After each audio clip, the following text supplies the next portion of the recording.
Hello, everyone. My name is Lisa Schultes, and I am the Active Treatment Program Supervisor here at BSDC. Today, I am going to be going over the active treatment training with you. The first thing I have for you is a video for you to watch, so we will start with that.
Okay, we're going to talk about medication reimbursement.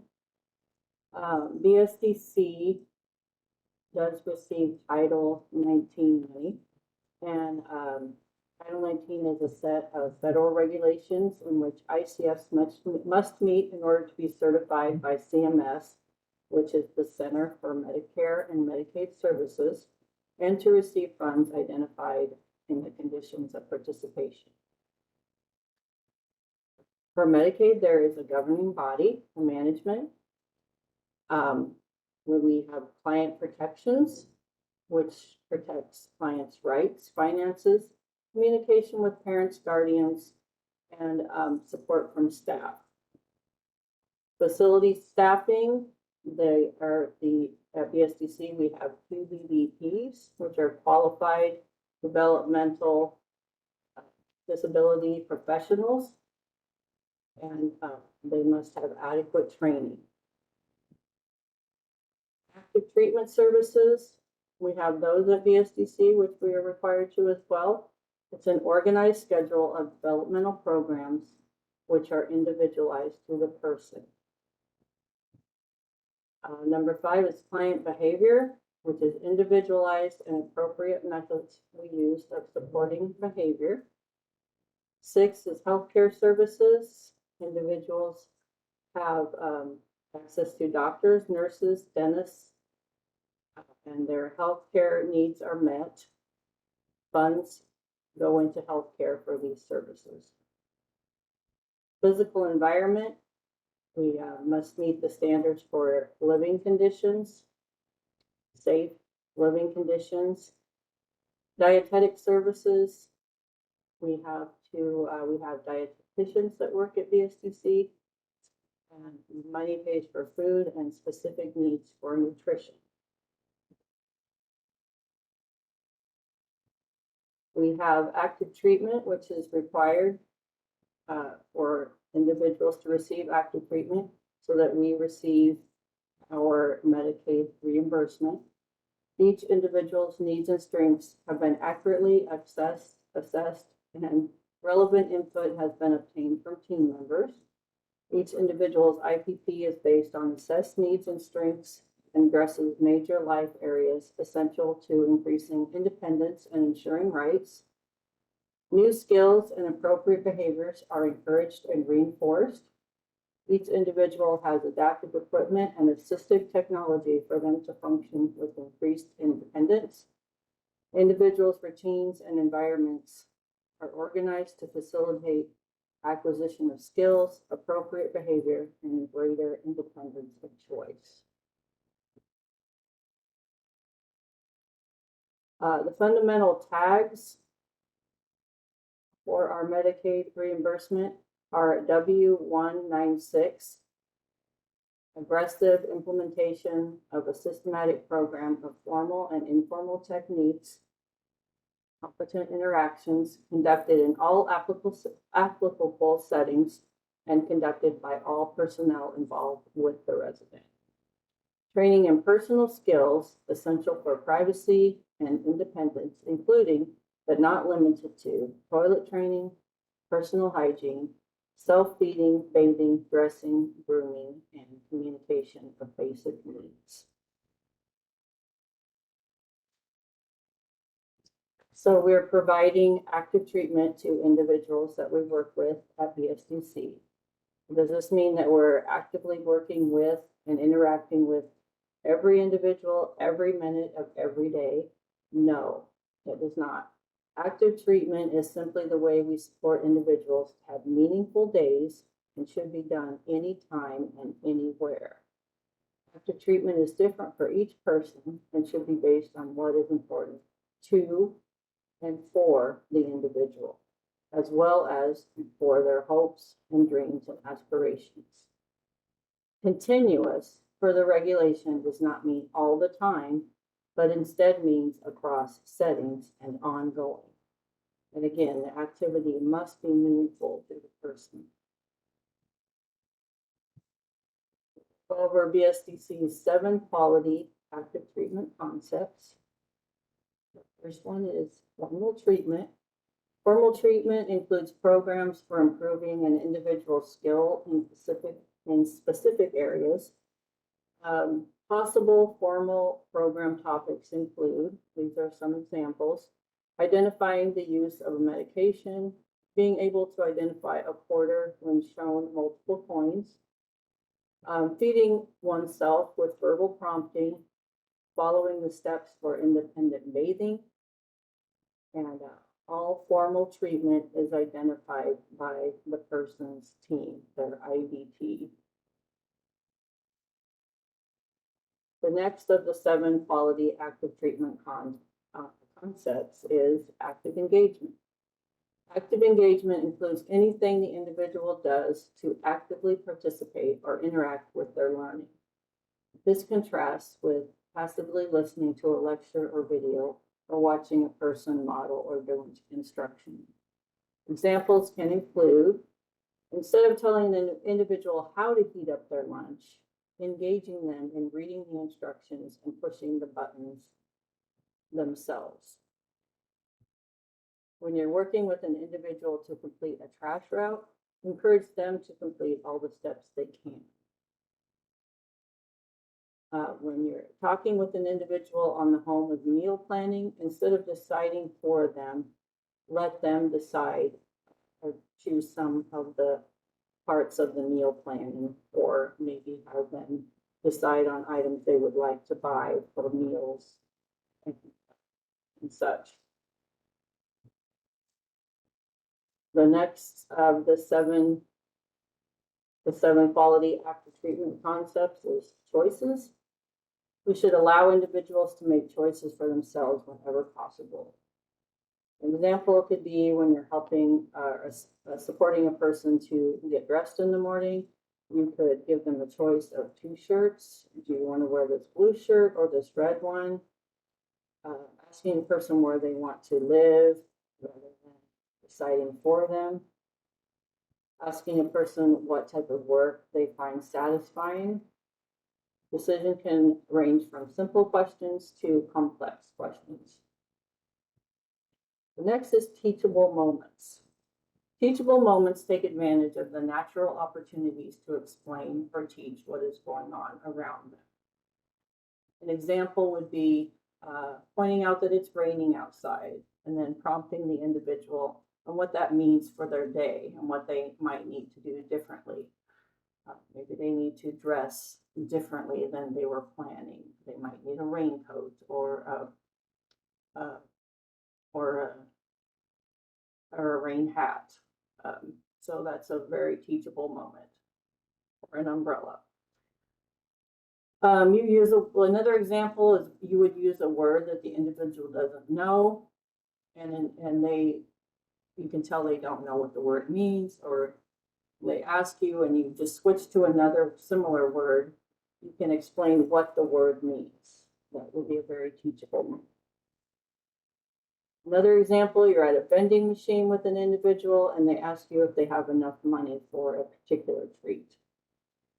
So you assist them in counting their money and practicing their money skills rather than just counting the money for them and telling them whether they have enough money or not. Doing with and not for. Along the same ideas of the previous examples, we are here to support the individual in being as independent as possible. That means that we step back and allow them to do things independently, even if it takes them much longer.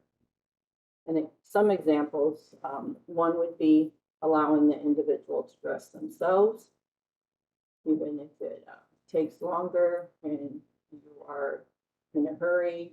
We would remember that we're here for the individuals and allow them to dress themselves rather than assisting them when they don't need help just because it will be quicker. Allowing individuals to zip their coats. And maybe if they can't zip their whole coat, for example, maybe they would need you to help get the zip started. Then after that, they can pull the zipper up themselves. You could let them do that. Tie their shoes. If the individual is able to tie their shoes themselves, they should be doing it rather than you doing it for them. Ambulating between buildings. Obviously, if a person can do this independently, we would want them to do that rather than you assisting them when they don't need assistance. Bathing independently. If a person can bathe independently, even though it takes longer for them to do it by themselves, we should be letting them do it themselves.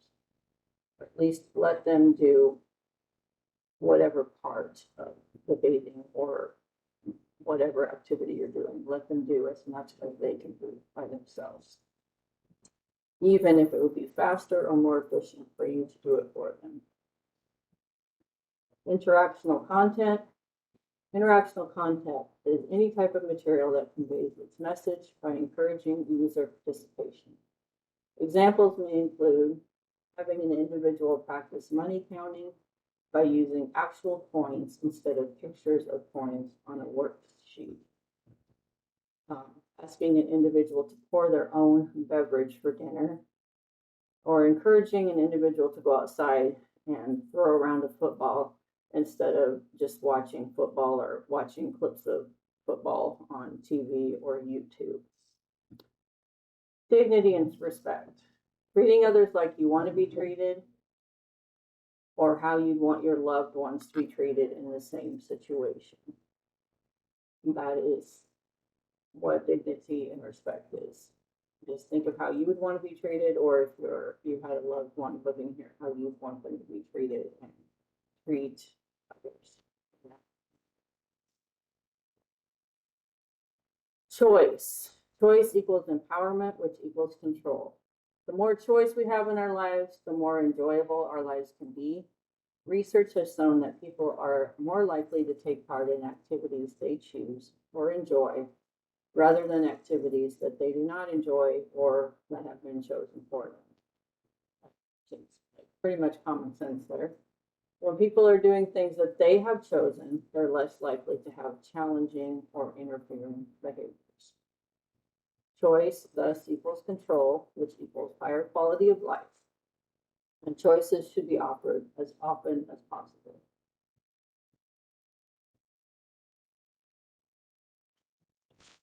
Next part of our teaching is teachable moments. VSDC is a teaching facility, and every employee who works here is expected to teach while they are here.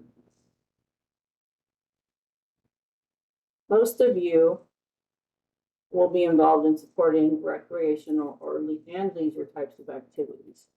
Even in these activities, you can teach things like task attention, social skills and manners, gross and fine motor skills, and maintaining eye contact. Some of you will be supporting works.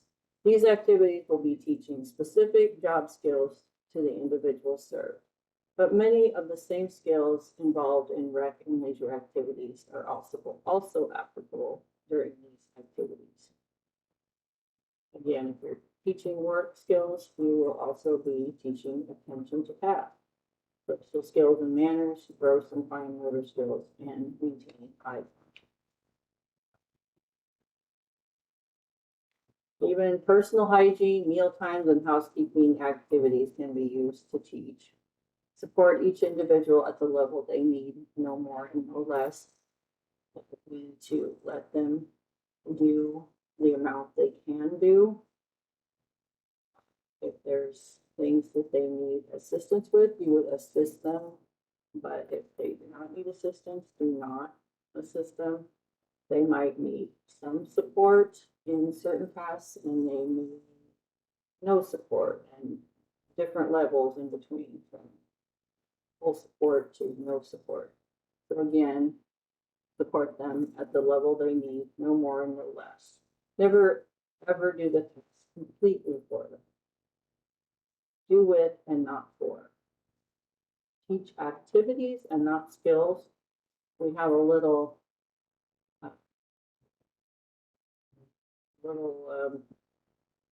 little fun quiz here to go over. And first thing it gives us is vacuuming the floor, and then we are going to say whether that is a skill or an activity.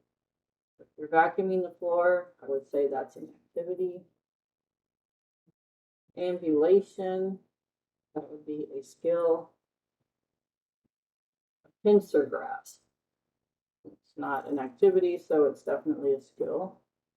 Doing the wash is an activity. Grasp release is a skill. Hand coordination, again, is a skill. Sealing envelopes, an activity. The palmer grasp, a skill. Sewing on buttons, an activity. Throwing a softball, an activity.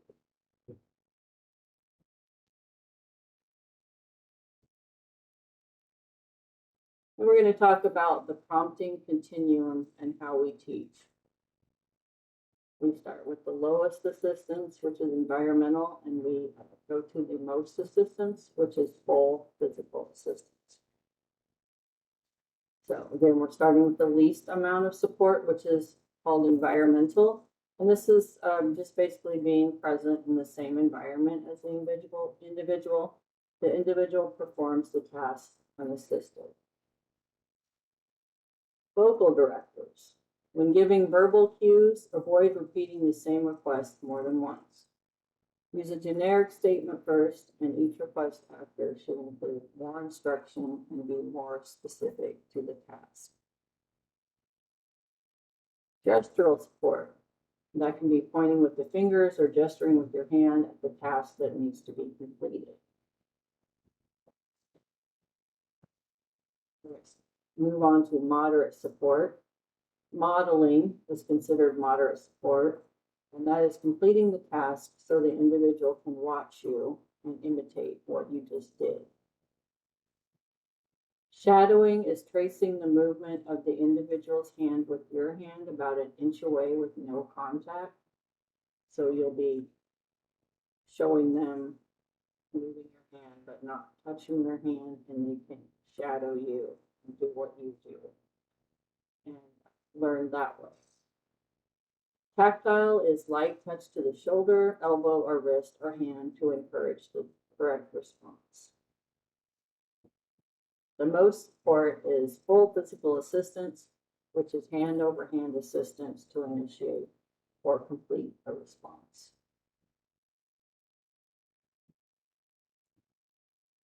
We're going to talk about factors that impact learning.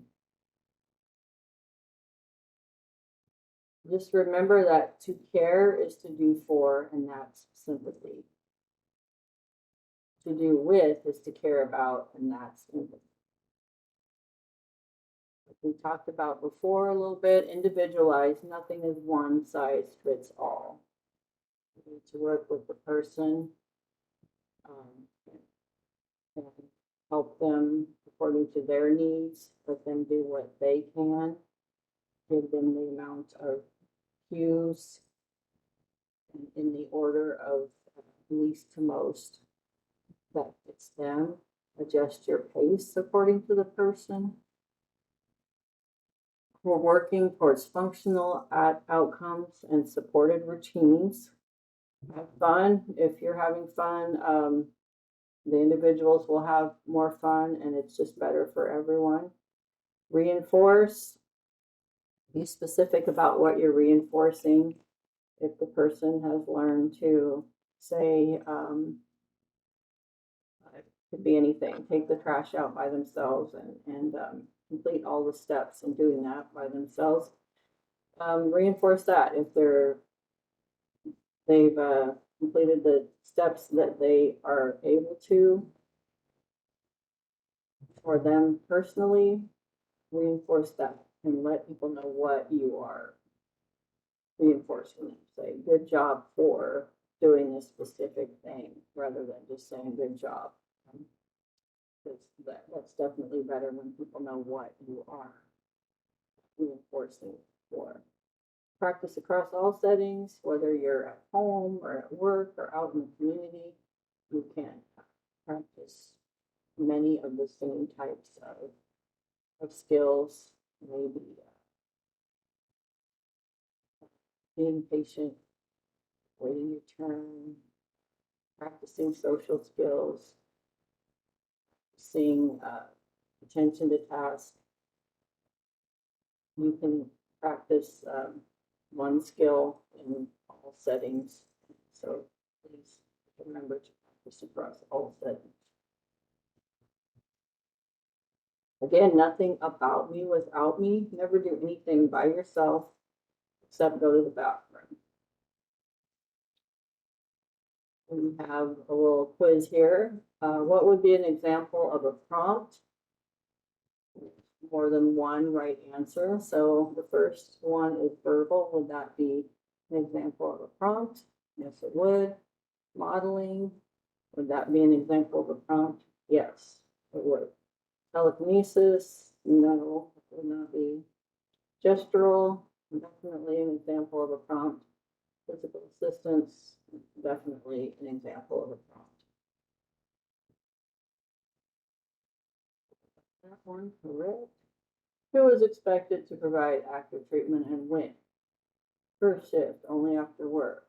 Vocational staff, only during vocational jobs. All staff at all times. Second shift on trips off campus. Agency staff after they are trained. I think it would be all staff at all times. Correct? Why must we provide continuous and ongoing active treatment for the individuals we support? ICS must provide active treatment to meet Title 19 regulations because it increases staff productivity and reduces operating costs. To be certified by CMS under Title 19 federal regulations for ICFs to receive funding, active treatment is one of the 8 conditions of participation. ICS must provide active treatment because it keeps the residents busy and occupied, preventing them from causing disruptions in the facility. ICS must provide active treatment because it's a tradition and has been followed in the healthcare industry for many years, and it's seen as a standard practice. Correct answer would be to be certified by CMS under Title 19 federal regulations for ICFs to receive funding. Active treatment is one of the 8 conditions of participation. And also, it's the right thing to do. People want to be learning and be a part of their lives. So it's required by CMS, and it's also the right